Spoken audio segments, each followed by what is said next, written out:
Oke, Assalamualaikum warahmatullahi wabarakatuh. Kembali lagi di pembahasan kisi-kisi PSS IPA part yang ketiga. Oke, tema yang ketiga untuk PSS IPA kali ini adalah partikel penyusun benda dan makhluk hidup, atau biasanya kita sebut sebagai atom ion molekul ya.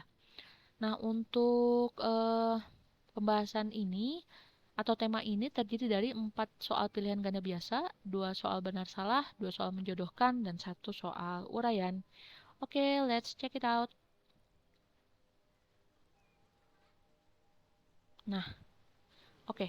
Ini adalah case yang pertama ya, yaitu disajikan ilustrasi mengenai perkembangan teori atom. Peserta didik dapat mengidentifikasi jenis teori atom yang dimaksud. Ini adalah rangkuman perkembangan teori atom, dimulai dari teori atomnya John Dalton ya.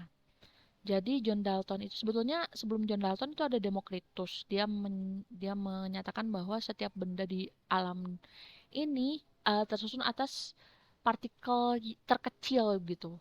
Nah, dari pemikiran Demokritus ini kemudian dikembangkan eh, yang pertama oleh John Dalton. Jadi kata John Dalton, lambangnya seperti ini ya. Jadi kayak bola pejal begitu. Nah, kata John Dalton dia berpikir bahwa atom eh, adalah partikel yang sangat kecil. Kemudian atom itu berbentuk bola pejal atau padat. Pejal atau padat berarti seperti bola bekel gitu. Jadi kalau kita potong di dalamnya tuh ada isinya, bukan bukan kosong. Kemudian atom unsur yang sejenis memiliki sifat-sifat yang sama. Atom unsur yang tidak sejenis memiliki sifat yang berbeda. Jadi dia berpikir bahwa kalau besi itu memiliki unsur-unsur yang sama dengan besi yang lain. Sedangkan besi dengan kayu itu memiliki unsur-unsur yang berbeda gitu. Kemudian atom dapat bergabung dengan atom lain untuk membentuk suatu molekul. Jadi walaupun model atom Dalton ini sangat sederhana, tapi dia sudah memiliki pemikiran bahwa saat atom satu dengan atom yang lainnya itu dapat bergabung untuk membentuk suatu molekul gitu. Selanjutnya dalam perkembangannya atom Dalton ini dikembangkan oleh model atom Thomson gitu ya, atau J.J. Thomson di tahun 1897. Biasanya bentuk model atomnya ini disebut sebagai model atom roti kismis. Kita bisa lihat ini ya. Jadi perbedaannya kalau Dalton ini tadi bola pejal saja, sedangkan Thomson dia berkata bahwa atom itu seperti roti kismis, di mana rotinya itu adalah bermuatan positif, sedangkan kismisnya yang tersebar di sekelilingnya itu adalah sesuatu yang bermuatan negatif, begitu.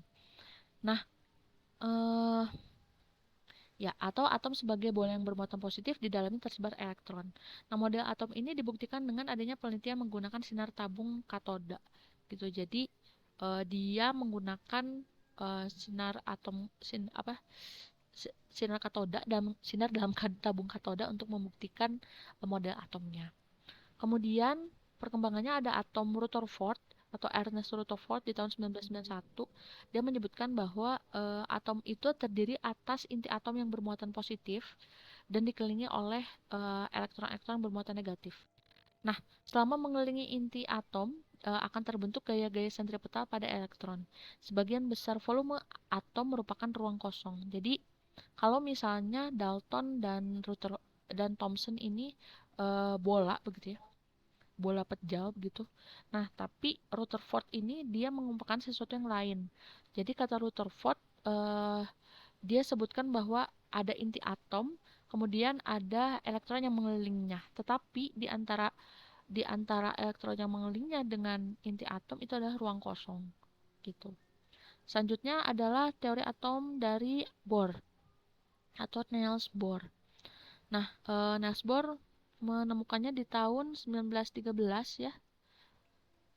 1913 ini 1901 ya, sorry, 1901 ini 1913. Inti atom mengandung proton dan neutron, kemudian elektron mengelilingi inti atom pada sebuah orbit. Lalu eksitasi atau perpindahan elektron dari kulit rendah ke kulit yang tinggi dapat menyerap energi. Sedangkan deeksitasi atau berpindahnya elektron dari kulit yang tinggi ke kulit yang lebih rendah akan memancarkan atau melepaskan energi. Nah, ini adalah model atomnya Bohr atau Niels Bohr. Dia sudah mendefinisikan inti atom itu terdiri dari proton dan neutron gitu, sesuatu yang bermuatan positif dan tidak bermuatan atau yang kita sebut neutron. Nah, elektron-elektron mengelilingi inti atom dalam lintasan-lintasan. Jadi dia sebut ada lintasan-lintasan, ada tingkatan-tingkatannya. Kalau misalnya elektron itu berpindah dari lintasan luar ke dalam, ya, maka dia akan memancarkan energi gitu. Sedangkan kalau dari dalam keluar, maka dia akan menyerap energi gitu. Oke. Selanjutnya adalah teori mekanika kuantum. Eh, ini ilmunya banyak ya, baca di sini aja. Nah, jadi untuk teori mekanika kuantum ini menganut bahwa ada teori dualisme di mana elektron di dalam atom itu dapat dipandang sebagai partikel, juga dapat dipandang sebagai gelombang. Kemudian daerah atau ruang di sekitar inti atom itu merupakan sebuah keniscayaan atau kebolehjadian untuk mendapatkan elektron. Nah, yang disebut orbital. Jadi berbeda dengan Bohr atau Rutherford tadi ya, yang kalau misalnya di dalam satu lintasan itu akan ada elektronnya pasti, tapi kalau misalnya mekanika kuantum dia hanya disebut sebagai daerah kebolehjadian. Jadi bisa aja nggak ada gitu elektronnya. Gitu. Oke, selanjutnya. Nah, eh kisi selanjutnya adalah disajikan data atom beserta nomor massa dan nomor atomnya. Peserta didik dapat menentukan jumlah proton, jumlah elektron, dan jumlah neutron dari suatu atom. Misalnya, kita tahu ada atom C atau atom karbon. Ada notasinya nih ya, yang di bawah dan yang di atas. Yang C ini adalah simbol atomnya, C karbon ya. Nah, kalau ini N simbol atomnya berarti nitrogen. Kalau O berarti oksigen gitu. Ya. Nah, untuk angka 6 yang di bawah ini menunjukkan nomor atom. Apa sih nomor atom itu? Nomor atom merupakan jumlah proton dan jumlah elektron. Eh, jadi pada atom yang netral jumlah proton itu sama dengan elektron. Artinya atom C ini dia memiliki 6 proton dan 6 elektron gitu dalam keadaan yang netral ya. Sedangkan yang di atas ini adalah nomor massa. Nah, nomor massa ini merepresentasikan jumlah proton dan neutron di dalam inti atom.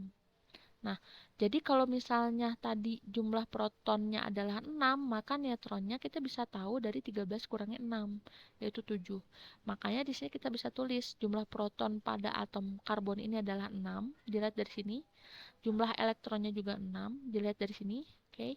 Sedangkan jumlah neutronnya 7. Dari mana? Dari 13 dikurangi 6. Oke. Nah, sekarang coba yang ini nih. N berarti dia adalah atom nitrogen.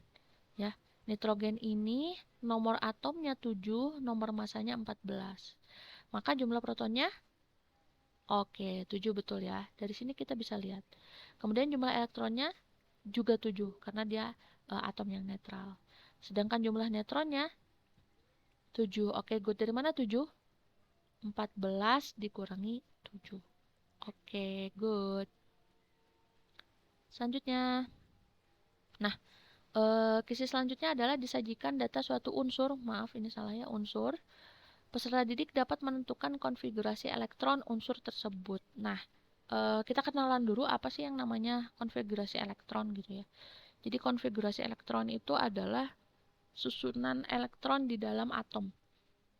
Kalau kita balik ke belakang tadi, pada model atomnya Niels Bohr ya, di mana atom itu terdiri dari inti dan elektron yang mengelilinginya dalam lintasan-lintasan gitu ya. Nah, lintasan atau orbital ini ada tingkatan-tingkatan. Yang paling dekat itu adalah kulit K, kulit L, oh ini salah, K, L, M, N. Nah, ini harusnya L dan M. L, M, N ini ya. Nah, kulit K ini yang paling dekat dengan inti atom, maka dia hanya bisa diisi oleh 2 elektron. Kulit L 8 elektron, kulit M itu 18 elektron, dan kulit K adalah 32 elektron maksimalnya. Maka kalau misalnya ada atom kripton misalnya nih, Kr ya, simbolnya Kr, dia punya nomor atom 36, ya, maka jumlah elektronnya adalah 36, maka konfigurasinya adalah 2. Kenapa? Karena di kulit K itu hanya maksimal 2 elektron, 8. Kenapa? Karena di kulit L itu maksimal 2 elektron. 18, karena di kulit M itu maksimal 18 elektron. Kita udah hitung ada berapa nih? 10, 28. Nah, 28. Semuanya ada 36, maka sisanya ada 8.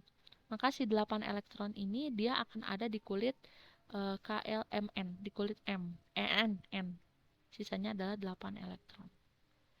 Oke, selanjutnya. Nah, disajikan tabel berbagai unsur dengan nomor atom dan nomor massa. Peserta didik membedakan unsur-unsur yang saling berisotop. Nah, kita harus tahu dulu apa sih isotop. Isotop itu merupakan spesies yang memiliki nomor atom yang sama tetapi nomor masanya berbeda. Suatu pasangan atau deret isotop memiliki lambang unsur yang sama karena nomor atomnya pasti sama. Hampir semua unsur memiliki isotop. Jadi isotop ini gampang sebenarnya. Ya, isotop itu adalah yang nomor atomnya sama. Jadi kalau kita lihat nomor yang di bawahnya ini sama.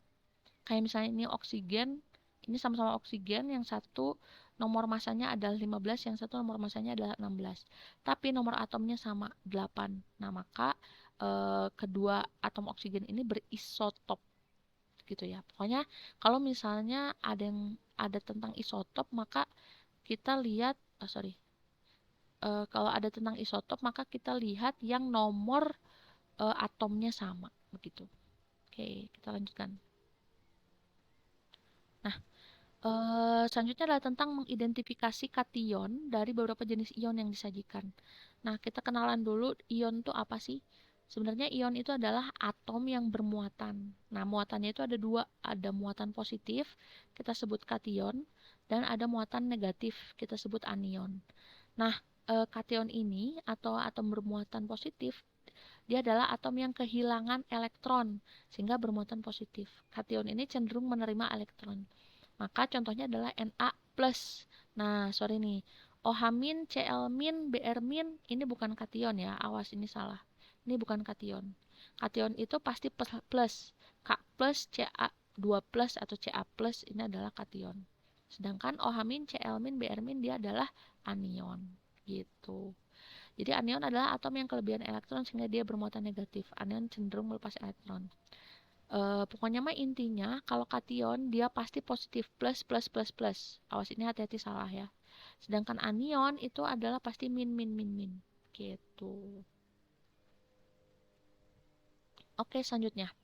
Mendiagnosis pasangan ion yang membentuk senyawa garam. Kita tahu garam dapur itu adalah NaCl, natrium klorida, atau biasa disebut juga sodium klorida. Jadi nama lain dari natrium ini adalah sodium. Nah, bentuk molekulnya seperti ini ya, ada Na+, ion natrium, ya, dan Cl- ion klorida, ion klor. Nah, mereka bergabung menjadi NaCl atau garam dapur.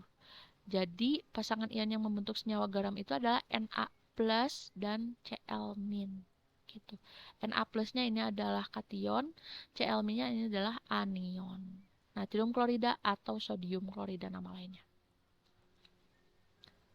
Oke, selanjutnya disajikan ilustrasi pembakaran bahan bakar kendaraan bermotor. Peserta didik dapat menguraikan alasan gas sisa pembakaran berbahaya bagi kesehatan manusia. Nah, kata kuncinya di sini adalah sisa pembakaran. Sisa pembakaran kendaraan bermotor. Nah, sisa pembakaran kendaraan bermotor itu adalah karbon monoksida. Karbon monoksida, hati-hati bukan karbon dioksida ya. Monoksida, mono berarti satu. Nah, kita tulisnya CO, CO saja. Nah, ini kita bisa lihat nih, CO, yang ini CO2. CO hanya terdiri dari C dan O. Sedangkan CO2 terdiri dari C, ada satu, dan O-nya ada dua. Nih, beda kan ya?